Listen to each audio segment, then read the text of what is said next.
tingin ko yun din. At tingin ko, bukod sa takot, may pinoprotektahan din po. Una, nasa sentro ka ngayon ng mga pagpuna at sinasabi ng ilang kongresista na takot kayo at may pinoprotektahan si Vice President Sara Duterte kaya nauurong daw ang impeachment proceeding. Senador, sagot. Igan, hindi ko trabaho tulad ng mga kongresistang yan.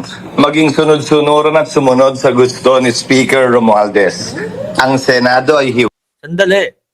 Impeachment, kinolekta nila, no? Kinolekta nila lahat ng resibo, kinolekta nila lahat ng mga katibayan para dyan sa impeachment na yan.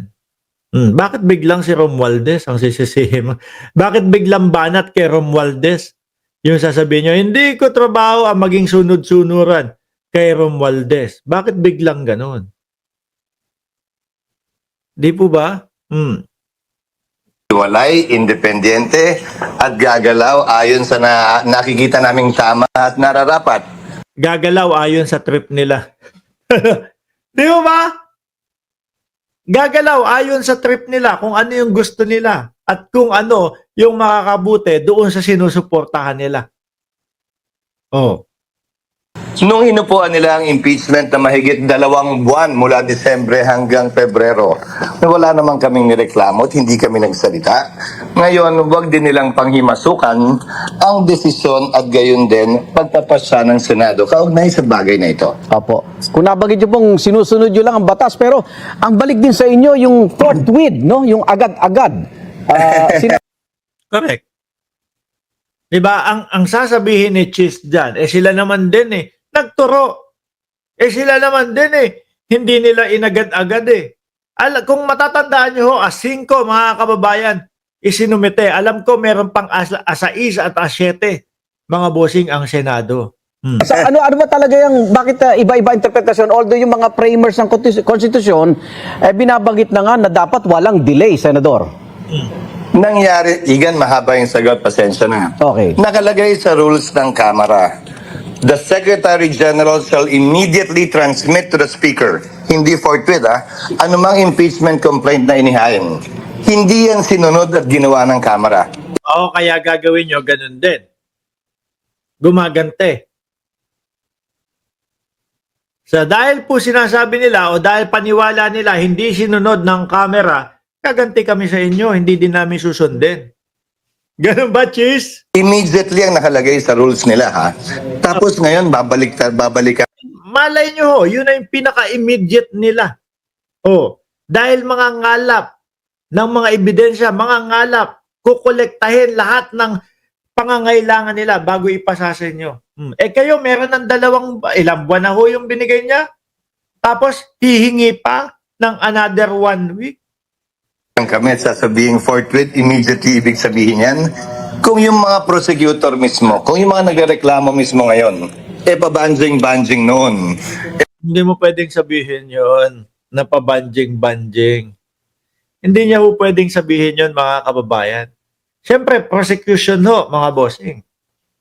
Bago yan, maghain nung kanilang reklamo, kukumpletuhin nila yung mga kailangan nila. Ayaw nilang mapahiya, ayaw nilang mabasura lang yung gagawin nila. Nakumpleto, 5, sinumite na sa inyo. Kailangan planchado sila Di po ba? Kailangan planchado sa kanila. Kasi isang mali o isang maliit o isang papel lang ang kinulang, pwede nang maging basura yung pinaghirapan nila. Di ba, Chis? Ngayon, dahil nga ang piling mo binagalan nila o pabanjing-banjing, ginagantihan mo. Ganun ba? Huwag naman sila biglang magmadali ngayon at pumapormang pinagsasabihan kami sa dapat namin gawin. Okay. Pangalawa, yung karanasan natin kay Chief Justice Corona, former President Estrada, at yung mga naudlot na impeachment tulad dun kay Mercy Gutierrez na ombudsman dati. Opo. Lahat yon Mercedes Gutierrez, tama. Hindi ako nagkakamali. sinampa yung impeachment bago mag-recess, nagsimula ang trial pagkatapos ng recess. Dahil bawal mag-impeachment trial kapag walang sesyon ng Senado. Oh, halos parehas lang din ho yun, mga bossing. Kaya lang yung kay Cheese, humingi pa ng palugit. Tapos sa kanya palang pag-aaralan daw ho. Yung impeachment, yung mga rules ng impeachment.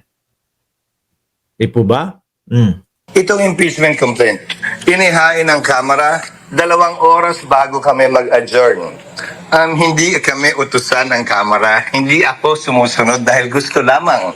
Tapos kung di ako nagkakamali, mga bossing, yung pagbabalik niya, no, yung 11 ba 'yon? Alas 4, tapos 1 oras lang ang binigay na oras para i-discuss yung impeachment. Yan po ang pinaka pinag-uusapan tsaka pinaka-importante. Boss, bakit hindi umaga pa lang? Umpisa na. Sabi ni Magnate, o Magnate o Magnate, baka susunod ituturong may kasalanan ni Cheese, mga vlogger na. Ng speaker Kasi yung mga vlogger ang iingay, ganito, ganyan. Eto, baka mamaya, yung susunod natin papakita, baka mamaya masisi yung mga vlogger. ng Kamara na ma-impeach ang ikalawang Pangulo. Gagawin namin ang aming trabaho ayon sa batas, ayon sa pananaw ng Senado, nang hindi sunod-sunuran lamang sa gusto ng isang tao o ng kabilang Kamara. Okay, kung susunod sa batas, Binabanata niya si Romualdez, ano? Ay, naku. gusto marinig sa inyo, tuloy pa ba ang impeachment trial o patay na po? Sa June 11, magkakaroon ng schedule para basahin ang impeachment complaint. Walang nawala, walang nadagdagigan. Dahil ang pinaka-pwede lamang naman namin gawin ay ito. Mag-issue ng summons, mag-convene, sumumpa, mag-issue ng summons. Hanggang dun lang. Opo. Ngayon, ayon sa batas, 10 araw, pinakamababa ang binibigay sa Grabe, haba, ano? Sabi ni Moods Cover, halata ang galawan. Sabi ni Neng Gigi, GAGO, itong si Cheese, akala yata ay mga bobo ang lahat ng Pilipino nakikinig sa kanya. Kasalanan mo yung keso. nasasakdal Na sumagot. para sumagot. So kung June 3 kami nag-convene, 10 days para sumagot, hindi pa namin alam kung hihingi siya ng extension. So June 13 siya sasagot. Kung June Kung sinasabi ng Vice Presidente na handang-handa na siya, bakit niya pa paabutin o tatapusin o ilalaps yung 10 days? 'Di ba?